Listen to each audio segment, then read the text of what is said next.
Muy buenos días, Miss Vélez Moro Delgado Mayra. Somos estudiantes de la Universidad Tecnológica del Perú, de la Facultad de Derecho. En esta oportunidad hablaremos sobre los egipcios y hebreos.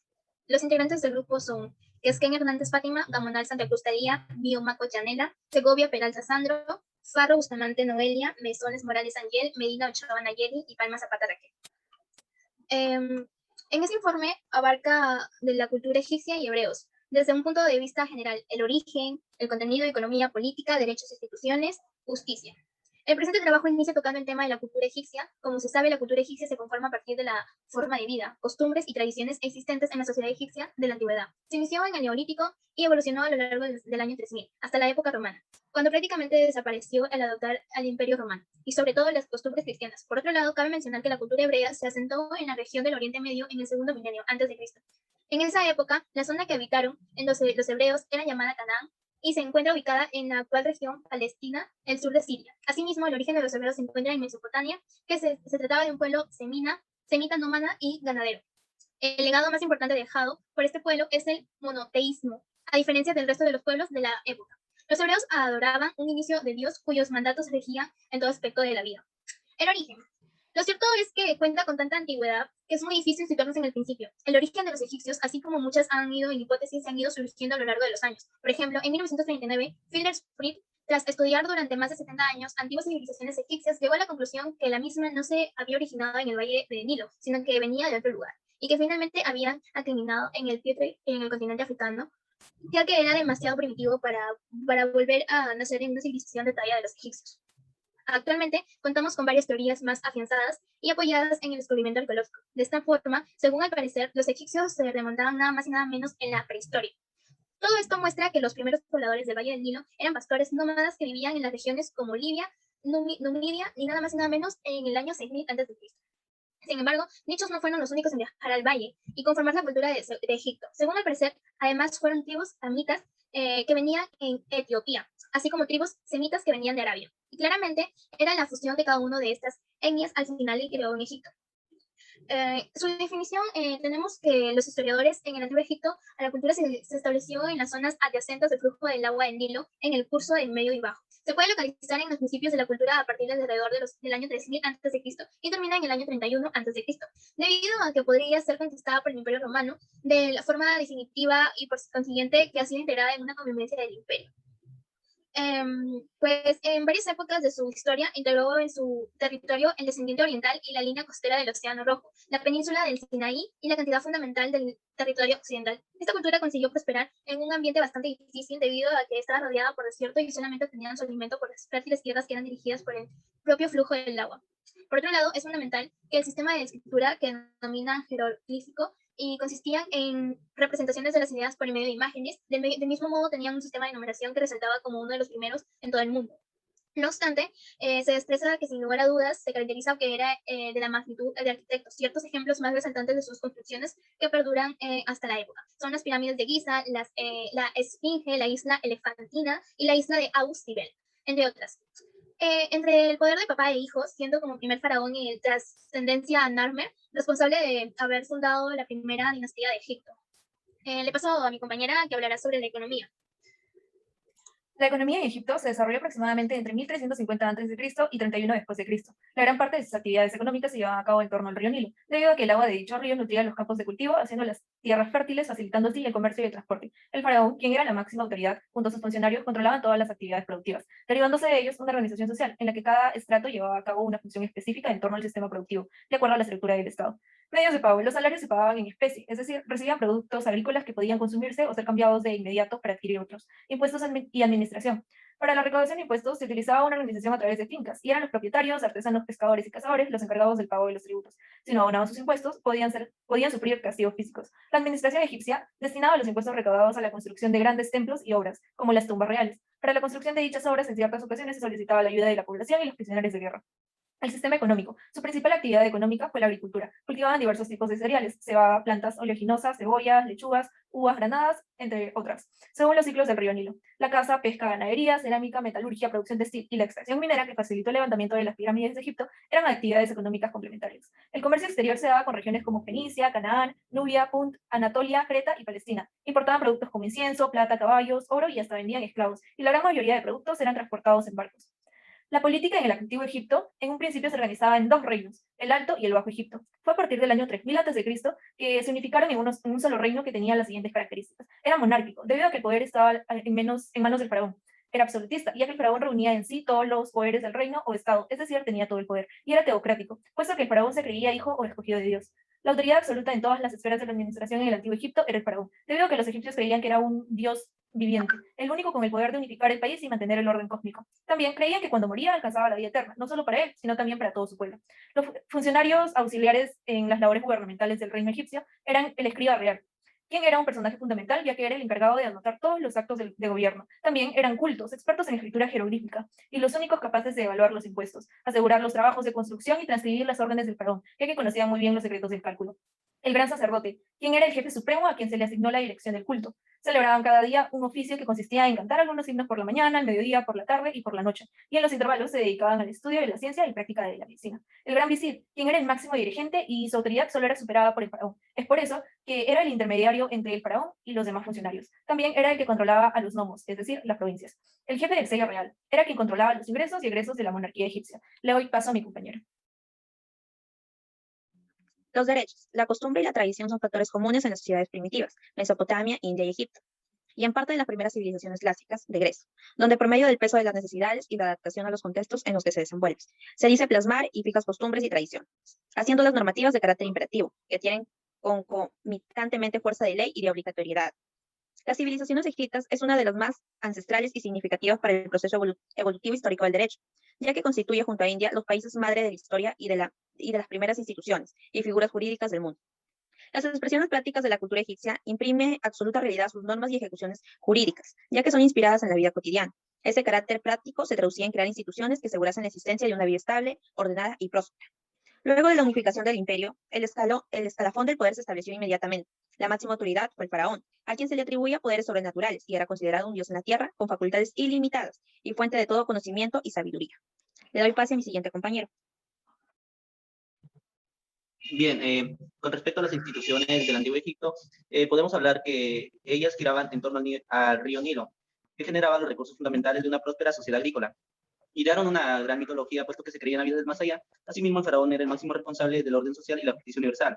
Entre las principales instituciones que podemos encontrar, de las muchas que existen, está el contrato. Y una prueba de ello es la tal conocida Estela de Gizem, que nos muestra la compra y venta de una casa. También se encuentran las sucesiones. Esta se daba de forma de jerarquía, así primero era el padre, luego el primogénito varón, y sucesivamente. Cuando se carecía de parentescos, de líneas, la herencia se daba a extrañas.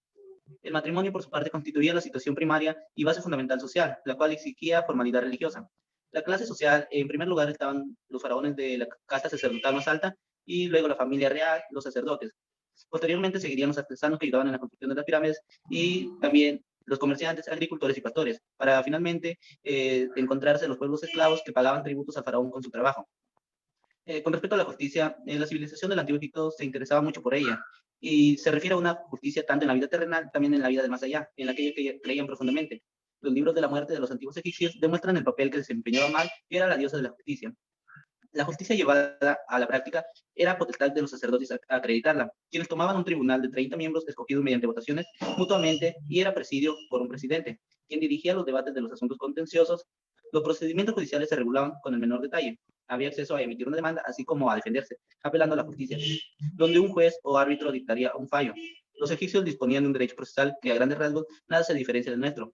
Demandas, contestaciones, réplicas dúplicas, fases probatorias con confesión documental, entre otras. Lo que podemos entender, nosotros heredamos muchas cosas del modo en que se aplicaba justicia en Egipto. También se dispusieron a dar en lo que concierne el derecho de familia, tributario, penal, administrativo, entre otros más. Gracias. Doy paso a mi compañera que les explicará sobre la cultura de los hebreos. Hebreos. Origen. Existen espacios geográficos que por sus características sirvieron de cuna a pueblos primitivos y con el transcurrir del tiempo permitieron el desarrollo de culturas antiguas. Tal es el caso de las tierras comprendidas en los ríos Éufrates y Tigres, conocida como Mesopotamia. y aquellas irrigadas por el río Nilo en Egipto. Dichas áreas se convirtieron en focos de desarrollo político y cultural. En ese sentido, dejaron una huella en la historia en la humanidad. Ahora bien, la historia señala la existencia de esas tierras. Sin embargo, aparece de igual forma el desierto como escenario geográfico. Se trata de una suerte de punto de partida de diversos grupos humanos, quienes buscaban mejores condiciones, como las que ofrecía la Mesopotamia y el Nilo, es decir, las tierras fértiles. Así, las cosas, los hebreos entraron a Palestina mediante dos procesos migratorios. El primero con los amorreos a finales del siglo XVIII a.C. y el segundo en los siglos XIV y XIII a.C. Durante la desorganización del imperio egipcio, cabe señalar que alrededor de 1750 a.C., las principales ciudades de Siria y Babilonia eran gobernadas como por dinastías amorreas. Los hebreos permanecieron por alrededor de 3 siglos en Palestina, hasta la ocurrencia de una violenta sequía que arrasó la región. Algunas tribus, bajo el liderazgo de Jacob, migraron hacia Egipto y se afincaron por 400 años, periodo que coincidió con la denominación egipcio por parte de los hicsos, que cooperaron con los hebreos. Cuando los hicsos fueron expulsados, los hebreos pasaron a sufrir persecuciones, fueron condenados a pagar altos impuestos y luego fueron transformados en esclavos. Esta opresión se terminó con el surgimiento de Moisés, que lideró al pueblo hebreo hacia la libertad en marcha a Canaán, la llamada Tierra Prometida. Bueno, por concepto, tenemos al término hebreo, que proviene del lenguaje hebreo, que puede leerse como Ibri. Compañera.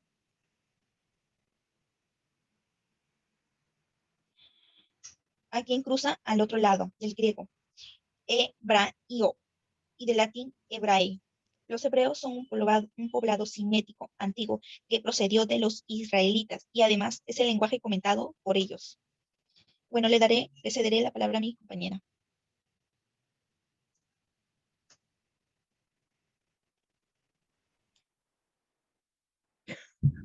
La cultura. Todas las sociedades crean su propia cultura y lo expresan por medio de diferentes manifestaciones. El desarrollo social de los hebreos fue el resultado de una acción recíproca de factores complejos y su cultura reúne materiales de muchas fuentes.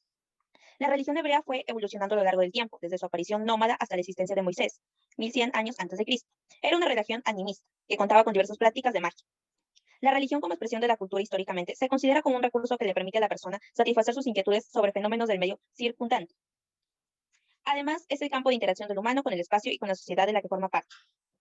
Un paso importante de la evolución religiosa hebrea fue la monolatría nacional, que fue del siglo XII al siglo IX a.C., es decir, la adoración a un solo Dios con características antropomórficas. Respecto al desarrollo literario, su aporte más significativo lo contiene el Antiguo Testamento, en el que aparecen textos escritos en prosa y en poesía, asimismo construcciones al estilo de Confucio y egipcio. Le voy a dar pase a mi compañera para que hable sobre la arquitectura. La arquitectura de la civilización hebrea, o también conocida como judía. Ellos no destacan en este campo, pero sí aportaron algunas edificaciones relacionadas con la adoración a su Dios Jehová. Se encuentran en las alturas de las colinas para estar más cerca de su Dios. Sus construcciones más importantes son la construcción del templo de la adoración para Jehová, la torre llamada de David y el muro de las lamentaciones, donde acuden los judíos cada año para recordar la grandeza que tuvo su civilización antiguamente. Economía. Su actividad más importante fue el comercio, debido a su ubicación, porque servían como un puente entre otras civilizaciones, entre ellas Mesopotamia y Egipto. Como la mayoría de culturas, los hebreos también expresaron su arte a través de la cerámica y los tejidos con lana y lino. También practicaron la agricultura, siendo sus principales cultivos el olivo y la vid. En esta civilización, la mujer no era muy considerada en las actividades económicas y era dejada de lado. Le doy el pase a mi compañera para que siga explicando.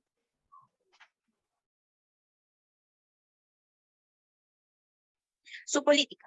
Israel es una democracia parlamentaria, basada en la división de poderes, que son el legislativo, ejecutivo y el judicial, que también eran llamados la Knesset, y el gobierno y el sistema de tribunales. El poder legislativo es un poder legislativo unicameral. El Parlamento de Israel tomó el nombre de la Gran Asamblea. Su función es legislar y fiscalizar el trabajo del gobierno. Por otra parte, el poder ejecutivo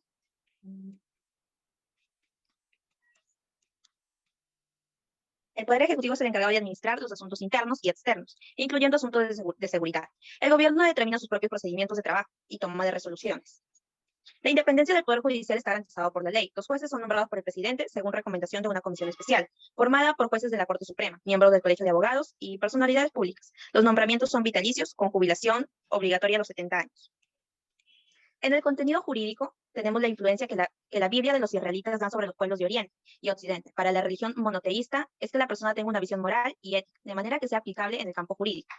En la Biblia podemos encontrar numerosos pasajes sobre la justicia. En Génesis 3, del 1 al 24, se describe la expulsión de Adán y Eva del paraíso por haber infringido la orden del Creador.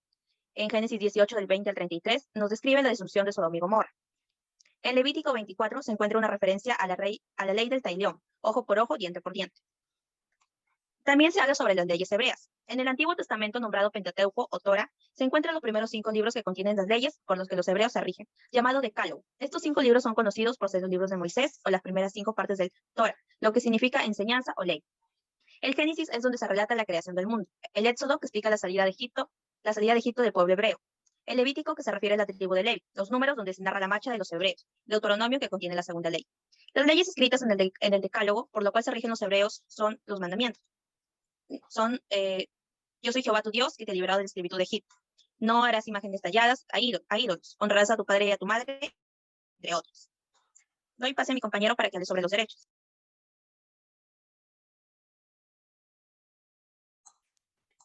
El derecho hebreo está con base a un principio de leyes consuetudinarias y religiosas. Las mismas se resumían en un convenio producido por Dios y los hebreos por medio del patriarca Abraham, en el que se establecía su superioridad de más de lo desarrollado, y como resultado un orden moral y legal era expresión de su voluntad divina. Este convenio primitivo gobernó al poblado judío hasta su cautiverio en Egipto. Es de una etapa, una vez que nace un nuevo patriarca y caudillo, dominado Moisés, quien es el designado a liberar el poblado judío en la opresión de Egipto, y ofrecer al poblado judío un nuevo convenio entre los mismos. Este nuevo convenio no se centró solo en la superioridad religiosa, sobre todo de una creación. Además, constituyó un nuevo verdadero, algo primigenio ordenado jurídico, concretizado en una secuencia de reglas que incluían principios religiosos básicos y paralelamente reglas primordiales del derecho natural. El sistema de justicia integraba el elaborado de que Moisés le daba facultades jurisdiccionales al Consejo de Ancianos para intentar casos corrientes. No obstante, en casos excepcionales, Moisés podía intervenir de manera directa debido a que además contaba con facultades jurisdiccionales entregadas según una tradición por el propio. Las leyes de Hebreos, de los 5 primeros libros del Antiguo Testamento, denominados también Pentateuco o Torah, contienen las leyes que las rigen los hebreos. La teoría hebraica contiene el elemento jurídico de las estipulaciones que regulan las relaciones de los ciudadanos, el derecho agrario, el derecho comercial, el derecho industrial, el derecho familiar, sucesorio y el derecho penal, aplicaba este último las infracciones de Dios al prójimo. Gracias.